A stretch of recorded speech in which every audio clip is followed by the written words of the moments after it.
everybody, I'm Ryan, and today we're going to talk about the modern metagame with the regional championship coming up this weekend. These are decks you should expect to see at the regional championship in the United States. If you plan on watching it, I don't know if there's coverage, I hope there is. And even the decks that you'll be playing against on Magic Online and at your local tournaments. So let's jump into it. As we see at the top, to nobody's surprise, is Boros Energy, closely followed by Eldrazi Ramp, which is what I'm playing at the RC this weekend. In third is Grinding Station. In fourth is Orzhov Midrange. And then in fifth is Jeskai Energy, which is a bit of a new face in these top decks. So let's look at these decks, starting with Jeskai Energy. So Jeskai Energy is similar to the Boros Energy deck in the sense that it capitalizes on these Guide of Souls energy stuff, of an Ocelot's Pride, on having Cats the Johnny, and then it's really just like a super consistent Boros mid-range with aggro hands deck. However, they play Jeskai lands so that they can play Consign to Memory in the sideboard, because the Eldrazi deck can be kind of tough for the normal Boros deck. And then some of these Jeskai decks are also playing Expressive Iteration in the main deck, which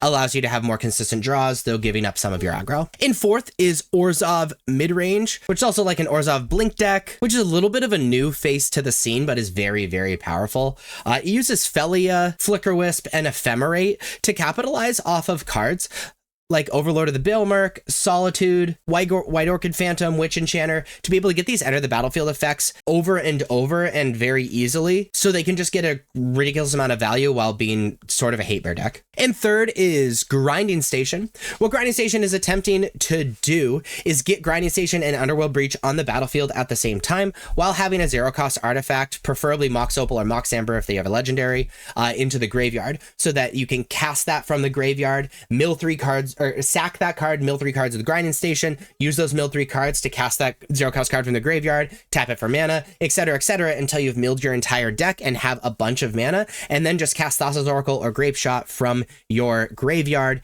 to win the game. It is extremely powerful and amazingly consistent, especially with the unbanning of Mox Opal. In second is Eldrazi Ramp. Now, Eldrazi Ramp is using Ancient Tomb lands and Mana Rocks and Sowing Mycospawn to get as much mana as possible, especially Eldrazi mana as possible, to cast Emrakul, Worldbreaker, and Devourer of Destiny to interrupt what the opponent is doing, to kill very quickly and destroy your opponent's land with Worldbreaker and Sowing Mycospawn. This is supported with Karn the Great Creator and Kozilek's Command to make the deck infinitely more consistent. And then the most popular deck is the Boros Energy version. So we've already talked about the Jeskai Energy version. Boros is just much more focused, just red and white, much more focused on the aggro, is a great mid-range deck, but is not playing those Expressive Iterations or Consign to Memories that the Jeskai Energy deck is doing. And they give up that utility and card selection just for a better aggro and mid-range plan. But that is the modern metagame. If you like this video, please be sure to like and subscribe. Check me out on social medias. Links are above me and in the description. Thank you so much for watching.